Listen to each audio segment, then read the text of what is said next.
Most people encounter the idea of early retirement through dramatic success stories that compress decades of financial discipline into a few inspiring headlines. Someone leaves their job at 38, moves to a quiet coastal town, and claims financial independence was achieved through investing, frugality, and consistency. The story sounds simple on the surface, but simplicity can hide important structural realities. What often gets lost in these conversations is the actual mathematical relationship between income, spending, time, and compounding. Early retirement is not primarily a story about becoming rich quickly. It is a story about reducing dependency on labor through the gradual accumulation of income-producing assets over time. The phrase financial freedom itself creates confusion because people imagine freedom emotionally before understanding it mathematically. For many individuals, freedom means never worrying about bills again, traveling constantly, or living without restrictions. But from a systems perspective, financial independence has a much narrower definition. It simply means assets generate enough sustainable cash flow to cover recurring living expenses without requiring continuous labor income. The emotional version and the mathematical version are often very different things. This difference matters because the average person does not fail financially due to a lack of intelligence. Most people fail because their expectations are shaped by emotionally appealing narratives instead of realistic timelines and economic structures. Social media compresses time aggressively. 10 years of disciplined investing becomes a 30-second success clip. The invisible years disappear, leaving only the visible outcome. This creates distorted expectations about how wealth accumulation actually behaves in the real world. The first thing most people misunderstand is the role of savings rate. Income matters, but savings rate determines how much economic energy remains available for future compounding. Two individuals earning the same salary can experience completely different long-term outcomes depending on how much consumption expands alongside income growth. Modern economies quietly encourage lifestyle expansion because consumption drives economic activity. As salaries rise, spending tends to rise automatically through housing upgrades, convenience purchases, subscriptions, transportation costs, and status-driven consumption patterns. Most people do not consciously decide to inflate their lifestyle. It happens gradually through social normalization. This is why financial freedom often feels psychologically unnatural. The economic environment surrounding the average person is optimized for continuous spending rather than delayed ownership. Someone attempting to build long-term financial independence is effectively resisting multiple layers of behavioral pressure simultaneously. They are resisting advertising systems, social comparison systems, convenience systems, and emotional reward systems that constantly encourage present consumption over future optionality. The actual math behind early retirement is surprisingly mechanical once emotional narratives are removed.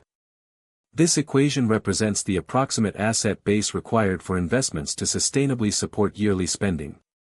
If someone spends $40,000 annually and uses a 4% withdrawal framework, they would theoretically require around $1 million invested to support those expenses long-term. The exact numbers vary depending on market conditions, taxes, inflation, geography, healthcare, and risk tolerance, but the underlying structure remains similar. Financial independence is fundamentally tied to the relationship between recurring expenses and accumulated productive assets. This creates a difficult psychological realization for many people. Increasing income alone does not automatically create freedom if spending expands proportionally. Someone earning $200,000 while spending $190,000 may possess less long-term optionality than someone earning $70,000 while spending $40,000. Wealth is not simply high income. Wealth is the distance between income and consumption sustained consistently across time. For the average person, this means the path toward financial independence is usually less dramatic than expected and more behavioral than motivational. The process rarely depends on discovering secret investments or generating extraordinary returns. In most cases it depends on maintaining a long enough gap between production and consumption for capital to compound meaningfully over decades. The uncomfortable part is that compounding remains emotionally unimpressive for much longer than people expect. At small portfolio sizes, investment growth feels almost invisible. Someone contributing consistently during the first years of investing often sees gains that appear tiny relative to the labor required to produce the contributions themselves. This creates one of the most psychologically dangerous stages of wealth building because the brain naturally expects visible progress in response to sacrifice. Yet compounding delays visible acceleration until later phases. This is why many people abandon long-term investing strategies prematurely. The early phase feels emotionally disconnected from the promised future outcome. Someone sacrifices present consumption repeatedly while seeing relatively small portfolio growth. The system appears inefficient precisely because exponential growth looks linear at the beginning. Eventually the dynamic changes. Once portfolios become large enough, investment returns begin contributing amounts comparable to labor income itself. This is the moment compounding becomes emotionally believable rather than theoretically understood. But reaching that stage usually requires surviving years of relatively slow visible progress first. Historically, every era has contained some version of this tension between present comfort and future independence. Agricultural societies stored grain. Industrial families accumulated land or machinery. Modern workers accumulate financial assets. The tools evolve, but the underlying principle remains similar. Economic resilience comes from ownership structures that reduce dependency on continuous labor output. The average person often assumes financial independence requires extreme sacrifice because the visible examples online tend to emphasize minimalism aggressively. But mathematically, the equation is more flexible than many people realize. The key variable is not perfection. It is consistency sustained over long periods of time. Someone investing 15% of income consistently for decades may eventually reach substantial financial optionality even without extraordinary income levels. Time amplifies moderate behavior surprisingly effectively when interruptions remain limited. The difficulty is not understanding this intellectually. The difficulty is behaving consistently while surrounded by environments designed to shorten attention spans and weaken delayed gratification. There is also an important distinction between retiring early and gaining financial flexibility. Many people imagine financial independence as permanently stopping work, but in reality the more meaningful shift is often psychological rather than occupational. Someone with sufficient assets gains negotiating power over time itself. They can reduce hours, switch careers, reject unhealthy work environments, take sabbaticals, or prioritize meaningful work over purely survival-based income decisions. This is where financial independence intersects deeply with psychology. The absence of complete dependency changes decision-making behavior. Someone entirely dependent on monthly labor income experiences risk differently than someone with years of expenses covered through assets. Time pressure decreases.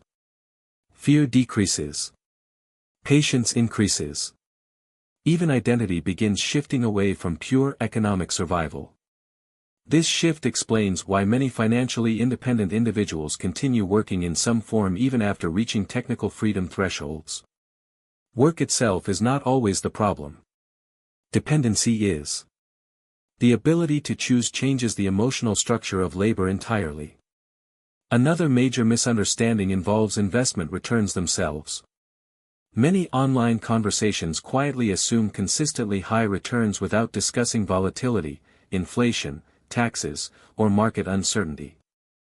Real markets move unevenly across decades. Some periods produce extraordinary returns while others remain flat or negative for extended stretches. Financial independence planning therefore depends heavily on resilience and adaptability rather than precise predictions. This is one reason diversified investing frameworks became historically dominant. Diversification does not maximize excitement. It attempts to maximize survivability across uncertain economic conditions. Long-term wealth building is often less about finding perfect opportunities and more about avoiding catastrophic interruption. Inflation also changes the conversation significantly. As currencies lose purchasing power gradually over time, future expenses rise even if lifestyles remain stable.